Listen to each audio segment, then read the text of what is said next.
Once upon a time, there were Teletubbies on TV which children watched in Scotland. During this time, something strange is happening outside, and the children are concerned about it. One of them, Jimmy, approached the door as zombies attacked the other children. Jimmy ran outside while the others chased him to their father's church, where he said this was Judgment Day, and now everyone would be saved. He gave a cross to his son and became a martyr while Jimmy hid crying inside. Afterward, he escaped to find his freedom. 28 years later, after the rage virus, we meet Spike and his father Jamie. They are part of a community in a small village where everyone works collectively and contributes to society. Spike prepares to go downstairs to his father's room, where his father is making breakfast, this time a bacon special. Upstairs, his mother Isla is creating a mess and Jamie goes to get her. Spike takes some bacon to go and joins them. His mother is ill and has memory problems, making it difficult for everyone around her. She needs rest, so Spike leaves her some bacon before heading on his first expedition as a 12-year-old with his father to the mainland, and he receives new weapons. Everyone wishes him luck and success, hoping he will return tonight victorious. Spike must be careful because if he doesn't return on time, he will end up like the others. They open the gate, and the tide is high, allowing them to pass to the other side, which is the only way across. If they don't return in time, the path will close. They cross to the other side, where they may encounter other inhabitants they must avoid. They cross a bridge and enter the forest, where the first threat for Spike appears, a slow creeper. He must aim at its head to knock it down. While Spike is nervously aiming, another creeper approaches from behind.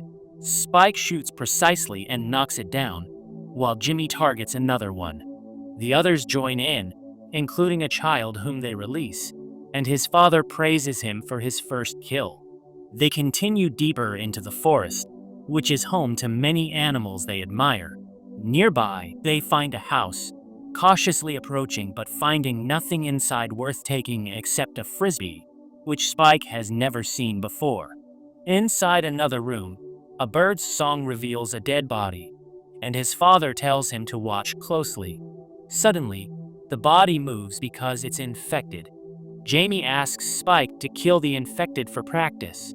Spike aims with his weapon, overwhelmed with emotion while the infected creature breaks free, forcing Spike to react quickly and shoot.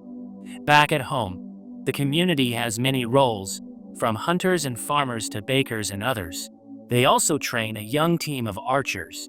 Meanwhile, Spike finds something very strange and informs his father, who knows they are not alone and that the Alpha is responsible. They move quickly and quietly, trying to return home before being noticed.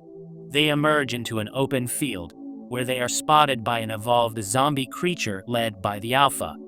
The zombies chase them, and they run back into the forest. They dash across the forest, then turn and shoot arrows, continuing toward a house that leads upstairs to the attic, where they are safe for now. Night falls, and it's time to leave, but the Alpha still watches over them, very powerful. The tide will soon pass, and they must wait while Spike notices a distant fire. They decide to sleep, but the old place causes the house to shake apart, waking Jamie. Now they are no longer safe and must move quickly. The tide is still coming in, and they might have a chance to get back. They remove their shoes and head home on foot while Father praises him for a successful day and return. As they approach the gate, the Alpha, running at lightning speed, chases them, forcing them to speed up. An alarm sounds, and others shoot arrows, culminating in a final shot that saves them. However, the gate will not open until Jamie confirms they are safe. After their successful return, they celebrate.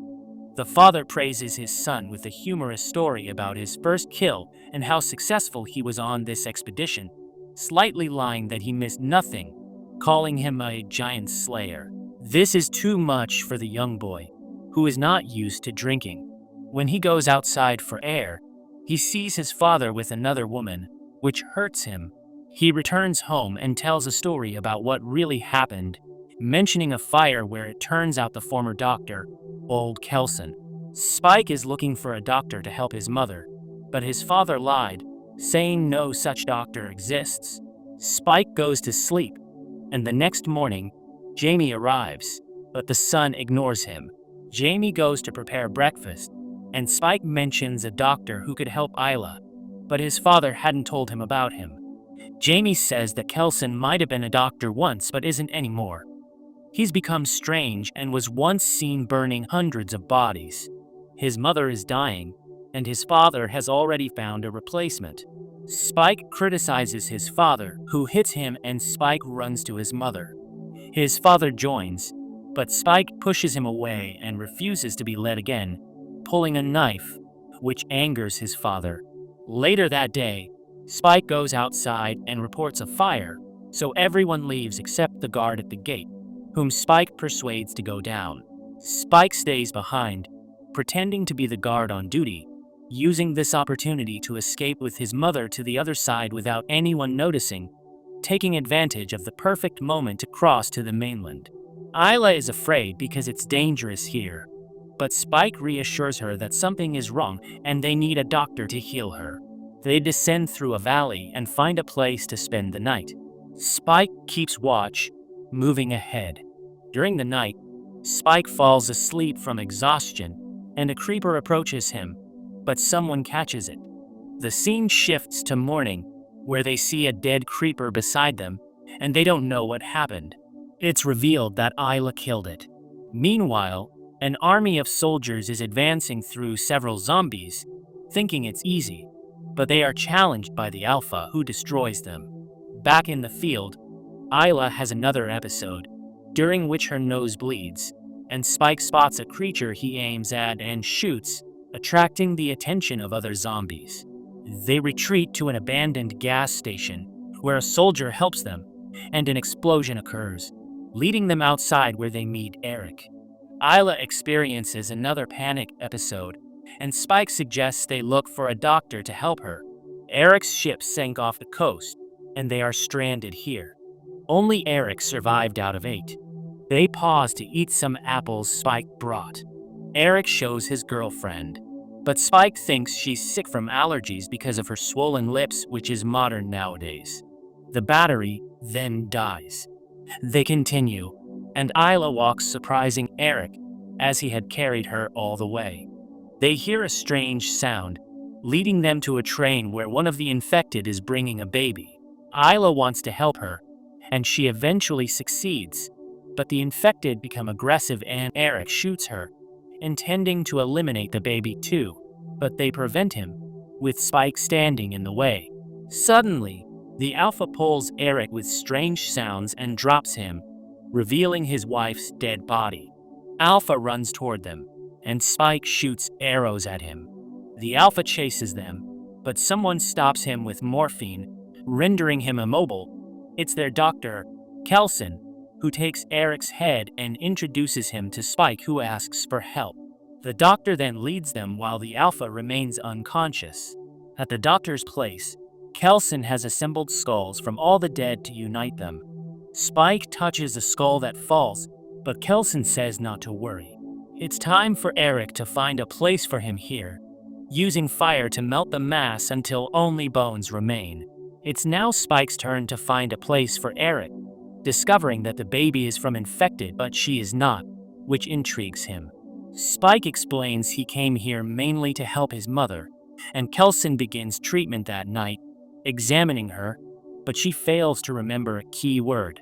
Based on lumps in her body, Kelson concludes she has brain cancer that has spread. Isla suspects this but couldn't tell her son. Now it's too late. There's no cure, and she will die soon. Spike wants to find a way to help her, believing medicine might save her, but Kelson reassures him it's too late, and his mother comforts him. Meanwhile, Kelson aims and shoots at Spike to help Isla prepare for her death, telling Spike that many kinds of death exist, and the most peaceful are the best. Isla gets ready for her end, with Kelson helping her and bringing her skull for Spike to find the best place for her. Spike approaches and climbs over the skulls to the top, where he places his mother.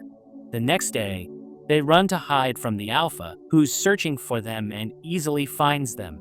He hits very hard, breaking through the barrier, and is about to kill the doctor when Spike helps him, making them safe for a moment. The doctor tells them it's time for Spike and the baby to leave.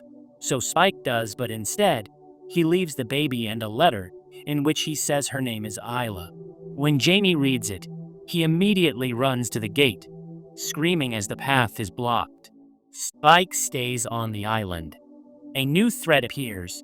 He moves to a different location, reaches a dead end, and shoots at them while Jimmy joins him.